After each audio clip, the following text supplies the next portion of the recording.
Ang kahulugan ng number 666 sa The Book of Revelation. Gugunawin ang mundo sa pamamagitan ng apoy.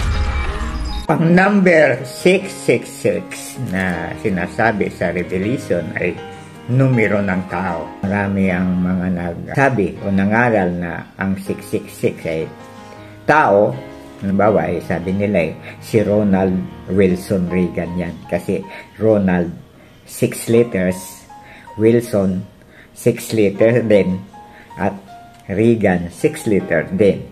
Pero namatay na si Reagan, hindi naman pala yung sinasabi 666. Ang number 666 talaga ay correspond to generation of man.